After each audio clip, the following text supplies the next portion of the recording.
São duas das vozes mais prolíficas da contemporaneidade poética portuguesa, mas a forma como desconstroem e recriam a realidade que os rodeia é salutarmente distinta e pessoal. Mais refletido um, mais impulsivo o outro, venceram ambos o pulsar mediano de um tempo sem qualidades para se afirmarem como vozes que importa escutar no âmbito do novo lirismo português. Luís Quintais e Diogo Vaz Pinto são os convidados desta semana do TDM Entrevista. Antes de mais, obrigado a ambos, obrigado por terem aceito este convite que vos foi dirigido pela TDM. Luís, eu começava por si. Como é que um antropólogo de formação acaba por mergulhar de uma forma tão densa, mas também, perdoa uma expressão, tão científica e tão racional no universo da poesia? Bem, eu acho que comecei... Aquilo que me moveu inicialmente foi muito mais a literatura do que propriamente a antropologia. A descoberta da antropologia é uma descoberta literária, de alguma forma.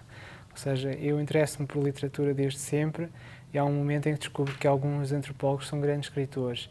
E como não me apeteceu na altura ir estudar literatura para a universidade, que achei que seria de alguma forma redundante, queria qualquer coisa que fosse também diferente, acabei por estudar antropologia. E tornei-me antropólogo também. E profissionalmente sou antropólogo e ensino antropologia também. A poesia acho que não é profissão, portanto eu não a entendo como uma profissão. Portanto são duas áreas que eu considero que, apesar de estabelecerem relações muito profundas a vários níveis, de alguma forma são também diametralmente opostas em muitos aspectos. E portanto eu também gosto que elas permaneçam lucidamente, não estanques, evidentemente, mas lucidamente afastadas em muitos aspectos também. Portanto, é basicamente isto, penso eu, que lhe posso dizer. Diz a determinada altura, ainda assim, que gostava de ser lembrado, eventualmente, como alguém que pensa poeticamente. Isto pegando numa expressão, ou na expressão com a qual a Hannah Arendt caracterizou, de certa forma, o Walter Benjamin. O que é pensar poeticamente? Pensar poeticamente é se quisermos, ser capaz de recriar o mundo a partir de premissas que nos são dadas e que, de alguma forma, são tacitamente assumidas como comuns e que, em grande medida, estão também para lá da cultura. É a procura, se quisermos, de uma linha de fuga em relação ao mundo que nos foi dado. Não sei se isto é claro, ou seja, é a tentativa de reinventar o mundo, de recriar o mundo a partir de um material que muitas vezes está esgotado, uma espécie de tradição.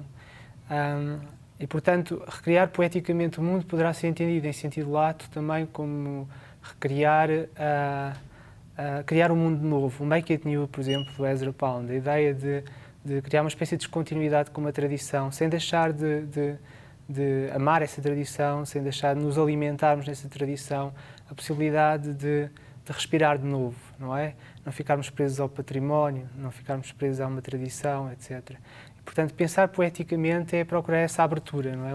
O Benjamin é um filósofo em que essa procura de uma abertura, não é? De uma espécie de epifania, ou de uma espécie de revelação, a revelação poética do mundo, através de uma luz poética, se quisermos, é muito presente ao longo do percurso dele. E, portanto, aquilo que um pensador lírico faz, de alguma forma, eu, de alguma maneira, gostaria de ser digno dessa expressão. Portanto, não sei se sou verdadeiramente digno dessa expressão, mas gostaria de ser digno dessa expressão. Portanto, sermos capazes de desencadear em nós certo tipo de forças que nos permitam encontrar ou justificar essa abertura, essa possibilidade de reinscrição do mundo, não é? O mundo é sempre novo, apesar de ser sempre o mesmo mundo, apesar de ser um mundo dado por tradição, por história, pelo peso do património, por uma espécie de inércia que as coisas têm, não é? A possibilidade de nos libertarmos dessa gravidade e passarmos para uma região de imponderabilidade, não é? Para uma região da experiência, que é uma espécie quase de no man's land, não é? Uma terra de ninguém. Encontrar essa terra de ninguém que poderá eventualmente ser uma terra nossa também. Portanto, eu acho que tem a ver com isto, com essa possibilidade de abertura, essa procura de uma linha de fuga. E eu acho que o Benjamin faz isso de uma maneira, a meu ver, muito clara. Há quase uma espécie de fulgor messiânico no pensamento dele. E esse fulgor messiânico está na grande poesia. Mas também pode estar na filosofia, está naquilo que não é passível de ser categorizado de uma forma evidente. E, portanto, é uma região se quisermos, de indefinição também, não é? A coisa não é classificável, facilmente classificável. Portanto, um grande antropólogo pode ser um pensador lírico, um grande poeta, de alguma maneira, pode também partilhar essa qualidade, não é? Essa qualidade que nós encontramos também em alguma filosofia, que é não ser categorizado também, não ser facilmente rotulável, não fazer depender, aquilo que nós fazemos não depende da instituição, daquilo que nos foi legado. Ao Diogo não importam também muito os rótulos, ainda assim, a poesia para si, mais que revelação, é a revolução. É a revolução... Não sei, eu acho que é o pensamento sobre a revolução, é a proposta de uma revolução. Eu penso que a poesia é um discurso que se aproxima, que tenta ganhar terreno sobre aquilo que são as considerações um pouco mais vulgares, mais banais, mais limitadas por uma lógica que é infelizmente militante, que é esta lógica que toma conta do dia a dia e que é aquela lógica à qual as pessoas se submetem por uma fraqueza constante. E eu penso que a poesia é sobretudo uma linguagem da força, é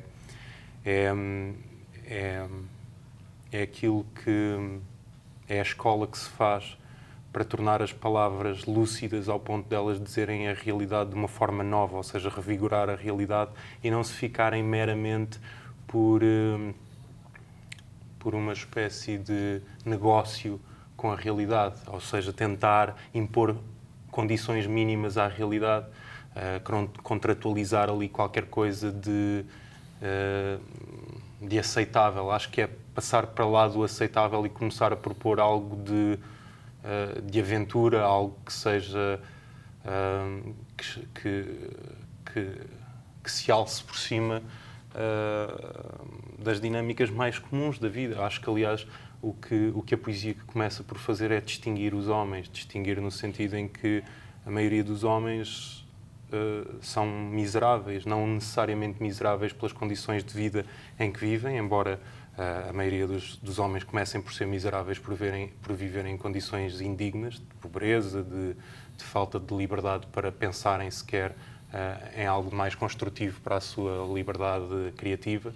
Mas depois há a miséria dos homens que são fantoches de uma realidade do dinheiro, uma realidade, este pequeno jogo sórdido que infelizmente tomou conta daquilo que são as pessoas que hoje em dia têm mais liberdade, em princípio, para fazer escolhas e que só fazem escolhas muito pobres porque estão dominados por uma avareza de espírito, são espíritos avarentos, fracos, frágeis, e eu acho que a poesia é uma disciplina para vencer essa avareza, esse espírito que não se dá, que não se propõe, que não se supera. Aliás, eu acho que o espírito é a superação da condição de vida cotidiana, é estabelecer um arco por cima de todos esses acontecimentos medíocres, porque a realidade, se não for animada por um espírito intelectual superior, é pura e simplesmente isso, é uma mediocridade, é um alinhamento, é uma constância,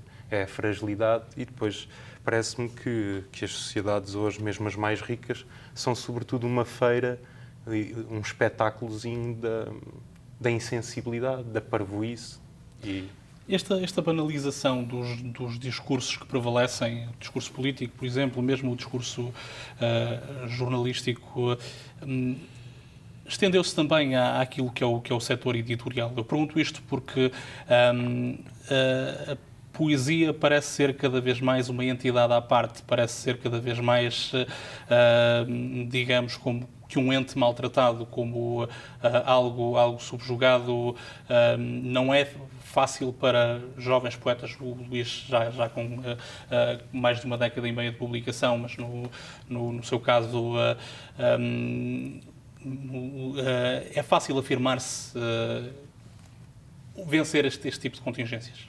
Não é fácil afirmar esse ponto, porque quem quer que faça uma afirmação vai contra. A poesia surge destacada no mau sentido, afastada, exatamente porque a poesia não é conveniente. A poesia, aquilo que a poesia defende ou constrói, cria, é uma realidade que não está para isto, não está para esta organização. O meio editorial não está desalinhado com o meio político, com aquilo que são as estruturas que organizam a sociedade hoje em dia. Toda esta classe é subserviente, e é subserviente não é de uma ideia melhor, não é de um projeto de futuro. A subserviência é pura e simplesmente a um vazio. O que se passa hoje em dia no mundo é que o dinheiro, como ordem de progressão, o lucro, a vantagem de melhorar supostamente as condições de vida e passar a ter bens mais caros, substituiu qualquer dimensão, qualquer peso, qualquer relação de profundidade e de sensibilidade com a vida. E o meio editorial em Portugal, e em Portugal ainda está defendido, não muito defendido, mas está por ser um país muito pequeno que portanto, não se oferece de uma maneira esplendorosa ao capitalista. Mas mesmo assim, com os nossos capitalistazinhos tacanhos, nós lá os temos, que nem uns cães agarrados ao osso. E é mesmo um osso. Mas eles estão agarrados com muita força e muita violência. E, obviamente, a poesia está a decrescer, mas isso depois não é só o problema dos cães, é também o problema dos ratos, que depois também não querem deixar de andar neste jogo e que não querem crescer. E é um problema porque, quando se fala hoje em dia, por exemplo, da crise que Portugal enfrenta, é sempre visto como um processo absolutamente dramático. Porquê? Porque o espírito desta gente é o dinheiro, é a disponibilidade que elas têm para ganhar dinheiro e gastar dinheiro. Eles são consumidores, eles já não são... Esta realidade que se vive hoje é uma realidade de um abastardamento total daquilo que eram os valores que, em princípio, constituíam a dignidade do homem, como um ser livre. Livre é um tipo de não precisar de melhorar a sua condição de vida e de ganhar cada vez mais dinheiro, porque tem uma liberdade para estar no mundo, para olhar para o que tem à sua volta com liberdade e dimensionar ali uma relação frutuosa. Quer dizer, um homem inteligente é um animal perigosíssimo, é um tipo que, se o fecharem numa sala, ele está ali e cria a sua diversão, porque é um ser livre. Estes tipos, esta gente que se está a criar, é a gente menos livre que há. Mesmo quando lhes dão escolha, o que é que eles fazem? A liberdade é muito perigosa na mão de cretinos, porque o cretino o que ele faz é fazer sempre a pior escolha. E esse é que é o problema do discurso político que nós hoje em dia temos em dia. É um discurso a todos os níveis cretino, que não tem qualquer capacidade de invenção. Aquilo é pura e simplesmente a sujeição do pior dos escravos. Porque é um escravo já histórico, é um escravo cansado de séculos e séculos, a pensar sempre da mesma maneira. O que estes tipos herdam são todos os vícios de uma classe que se habituou a não pensar. E a gente que, obviamente, não lê nada. E o que lê, hoje em dia, o grande perigo é que, se lhes metermos um bom livro à frente, eles topam certos aspectos, certos tiques rítmicos, conseguem apanhar algumas noções, mas aquilo não os toca minimamente. Aliás, nós hoje estávamos ao almoço a falar sobre isso, sobre o facto de, em períodos muito dramáticos da história do homem, aqueles tipos que cometeram crimes terríveis eram afanosos na forma como se serviam da cultura, e às tantas a cultura para eles é pura e simplesmente um álibi. Eles não deixam de ser de todos os dias. E estes políticos que nós temos que surgem à frente da televisão e dizem umas baboseiras e que têm aquele discurso enlatado, eles não deixam de massacrar, há ali um massacre. Não é um massacre de pôr as pessoas em fila e gastar o menos número de balas possíveis, mas isso acontece. O espetáculo é que é feito de outra maneira. E portanto, sim, eu penso que a poesia, hoje em dia, nunca, se calhar tão claramente, a poesia foi o inimigo. É o inimigo do discurso político, do discurso jornalístico, que é um discurso, eu hoje em dia tenho alguma aproximação ao jornalismo, porque é aquilo que eu estou a fazer, e aquilo que eu reparo é que mesmo a conversa que há nas editorias é de uma subserviência, é tudo menos tentar libertar as pessoas, é servir as pessoas, mas da forma mais... servir o escravo, quer dizer, servir pessoas que não têm capacidade de fazer outra escolha, e há sempre a lógica do coitadinho. Este consumo é o consumo dos coitadinhos, já ninguém... Luís, a propósito deste conceito, deste tópico do homem inteligente, de que falava o Diogo Vaz Pinto, ser também o mais perigoso, para recriar o real, como dizia há pouco, é preciso primeiro desconstruí-lo. É nessa desconstrução que alicerça uma voz própria. Isto para lhe perguntar como é que a poesia portuguesa, os poetas portugueses lidam com o fantasma de alguém como Fernando Pessoa, que era um mundo em gente. Ouvíamos esta semana, estão cá em Macau, a propósito do segundo encontro de poetas sino-portugueses, víamos cá em Macau Fernando Pessoa ainda e sempre um tópico omnipresente. É difícil fugir a esta figura gigantesca que foi Fernando Pessoa? Eu acho que é, ou seja, eu acho que o Pessoa é um gigante do século XX, não é? Ao lado de Kafka, Eliot e poucos mais, não é? Portanto, Pessoa é uma figura absolutamente incontornável. E é curioso que, penso que a poesia portuguesa, na segunda metade do século XX, em particular, que é a poesia que, de alguma forma, vai ter depois um impacto muito significativo nas gerações mais novas também,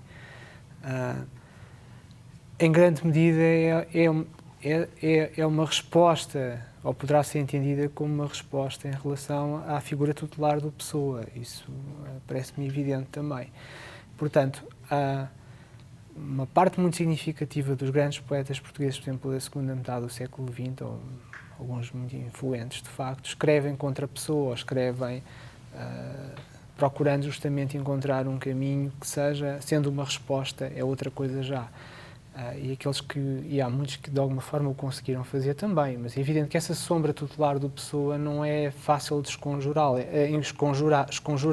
Portanto, eu não posso esconjurar a sombra do Pessoa naquilo que faço, nem o Diogo, nem ninguém.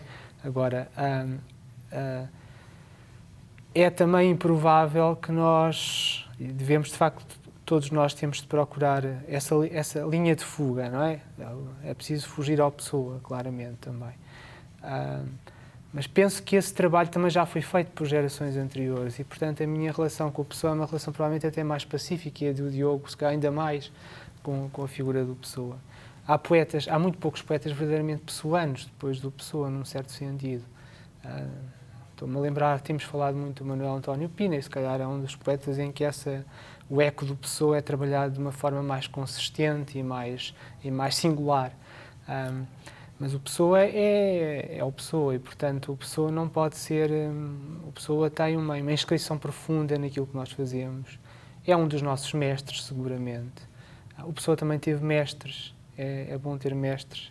Mas a subserviência aos mestres também pode se tornar verdadeiramente deplorável.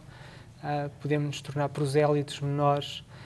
Mas também é bom ter figuras como o Pessoa, como o Kafka, como o Musil, como o Eliot, etc., porque se ficarmos uns furos abaixo, ficamos sempre muito bem vistos, não é? Também podemos escolher mal, não é? Há quem faça escolhas. Podemos escolher um poeta menor, ou um poeta, no pior sentido da palavra, porque também há uma acessão interessante de poeta menor ou de um escritor menor, não é? O Deleuze e o Guattari, no texto sobre o Kafka, pensam o Kafka como um grande escritor menor, não é? E a ideia é que há um sentido político na obra do Kafka e que define justamente a ideia de escritor menor. E todos nós podemos ser bons escritores menores nesse sentido, e aí essa dimensão política é evidente. Mas podemos escolher, de facto, figuras, podemos escolher menos bem, podemos alicerçar o nosso trabalho em figuras que não são tão frutuosas nesse sentido, não são tão fertilizadoras. E o Pessoa é um poeta tão grande, tão extraordinário, que é imensamente fertilizador, não é um escritor que nos oprima. Eu não sinto hoje, penso eu. Gerações anteriores talvez tenham sentido essa caixa, não é? Essa opressão, ou essa circunscrição quase tentacular do Pessoa e essa necessidade de quase violentamente entrar em ruptura com a poesia do Pessoa.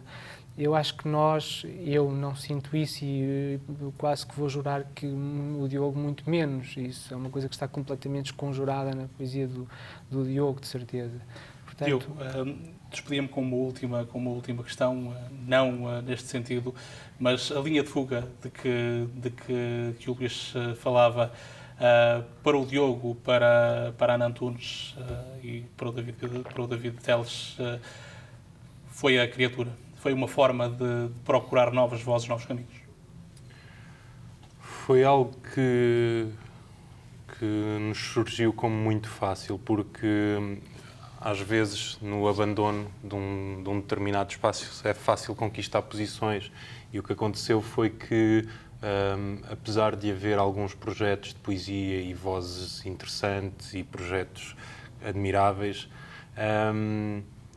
tinha surgido através da internet um conjunto de textos que se notavam que se distinguiam e que mereciam ser publicados, ser guardados em livro, permitir também essa leitura que segue ali um conjunto de vozes que se podem alinhar de alguma maneira, não alinhando as vozes, mas que podem dar força umas às outras e fazer-se soar mais alto. E foi por isso simplesmente algo que foi muito... Foi fácil para nós, havia um entusiasmo em relação a alguns poetas que descobrimos na internet e alguns poetas que nós conhecíamos e que achávamos que mereciam ser publicados. Portanto, foi um projeto feliz, não teve especiais dificuldades e, obviamente, ficámos orgulhosos daquilo que conseguimos fazer com 6 números. Não sabemos se vamos dar-lhe continuação também, porque as coisas se alteraram muito. Houve uma grande alteração. Esse abandono tornou-se, dos projetos editoriais mais sólidos, tornou-se, neste momento, uma coisa absurda. Há muito pouca aposta na poesia. Há muito pouca aposta em qualquer coisa que seja mais substancial, mas na poesia isso é notório, e surgiram cada vez mais projetos que estão desorganizados e que não têm grandes consistências, e neste momento até é muito difícil fazer uma tiragem minimamente interessante porque não há quem compre poesia. São fatores que infelizmente estão a tornar cada vez mais difícil a atividade da edição independente. É assim. Oxalá as perspectivas se alterem, muitas questões ficaram por fazer, talvez numa próxima oportunidade. Agradecia-vos a ambos o facto de terem aceito este convite que vos foi dirigido pela TDM. Quanto a si que nos acompanhou a partir de casa, o nosso muito obrigado pela sua preferência. O TDM Entrevista regressa, como sabe, na próxima semana com um novo tema e um novo convidado.